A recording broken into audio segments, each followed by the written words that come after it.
really good. For more, check out Cory's website, www.corbengeis.com. There's another clip of my brother and Mr. Cooley here were involved with a little show back in 1980s. I don't know if you guys will remember it, but we'll play the clip to see if you guys do. Number 9.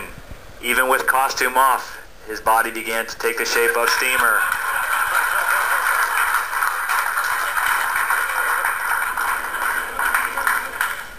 He was delivered a letter by a very happy mailman that said, "Cory, when I said, would you be mine, could you be mine, I wasn't speaking directly to you. Signed, Mr. Rogers."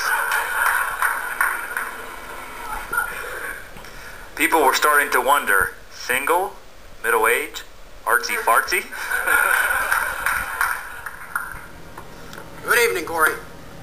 Well, I didn't prepare a roast. I prepared a tribute. We got together. We had purchased the year before they met a video camera. One of those at the time you carried around on a shoulder strap, and then you had the big camera in front of you. Actually, about 2 years after that, it began to have problems. We took it in to have it, see if we could get it fixed. The guy says, "This is like a car with 200,000 miles on it."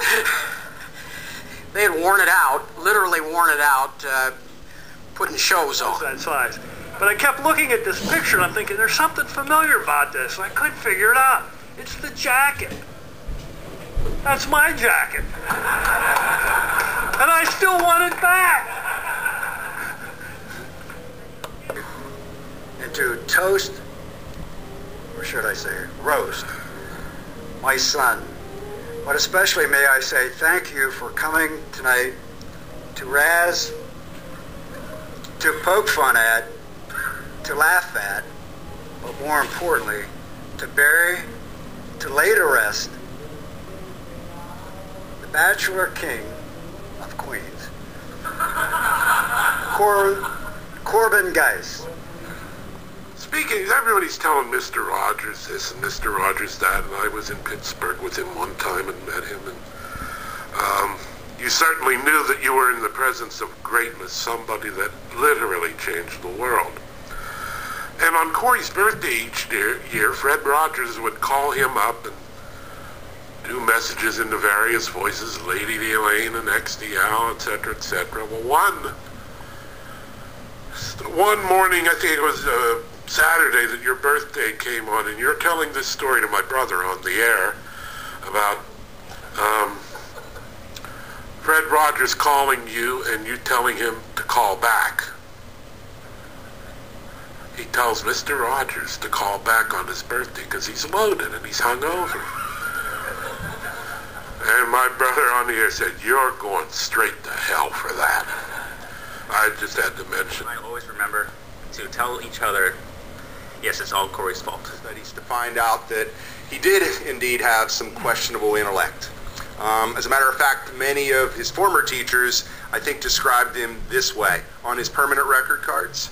Cory is about as sharp as a marble. And I had to find all this stuff out myself.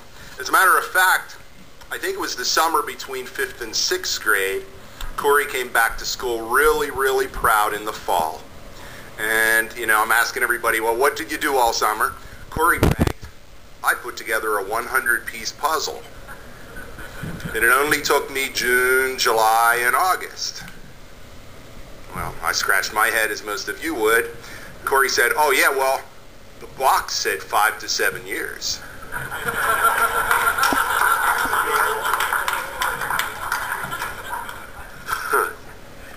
Zip, thud.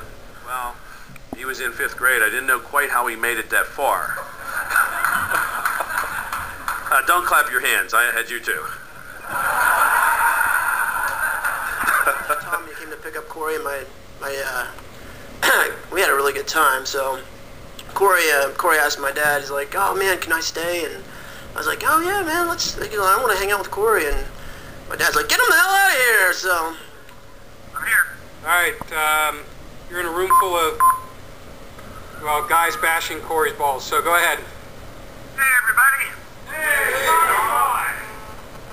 You guys look like a sorry bunch of bastards, let me tell you. Hey, what's it say? Well, listen, I gotta apologize to all you people that set the roast for Cory. It's you that I'm missing. It's not Cory. I could give a shit about Cory. Now, you know what? Seriously, though, I've thought about this roast all day. I've thought about you all day. I was at the zoo.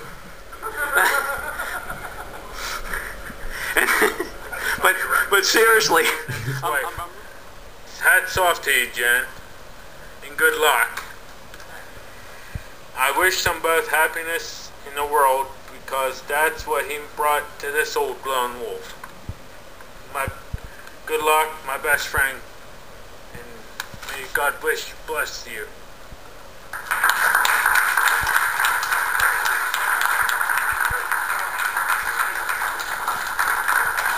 I think that was incredibly creative. Thank you, John. Like I said, I'm his long-lost son.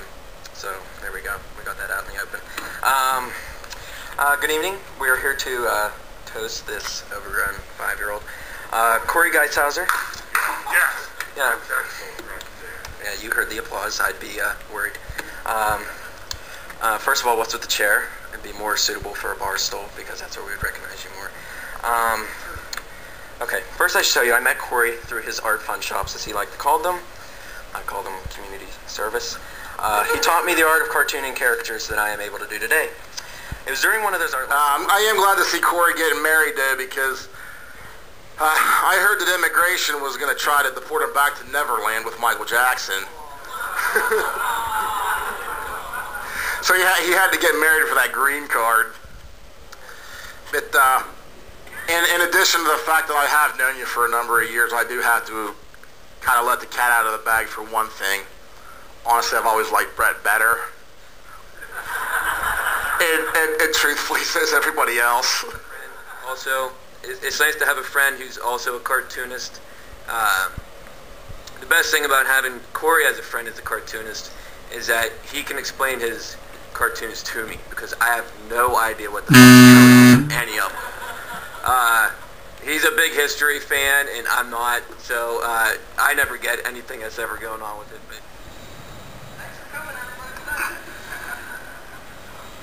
You're sick. I had no idea.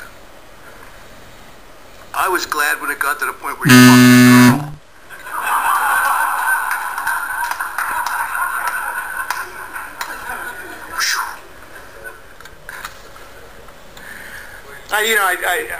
I was kind of thinking, we shouldn't keep saying all kinds of stuff bad about you all night long, and so I figured I'd do something, say something nice. I wanted to say something nice tonight, and I wrote. I was doing some writing, I wrote some stuff, and then I wrote something nice.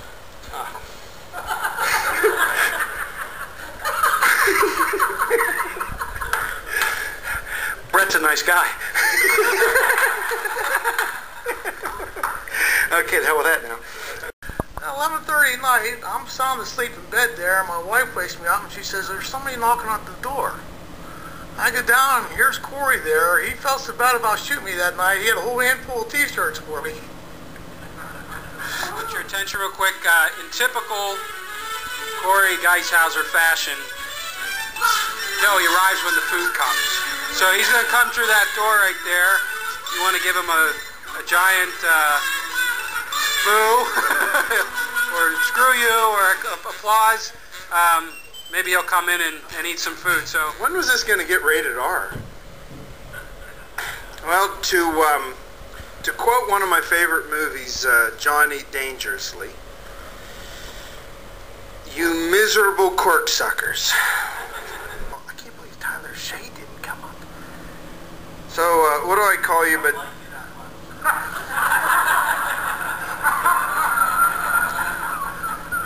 What do I call you? The best darn friends a guy can have, let me tell you. Except for Tyler.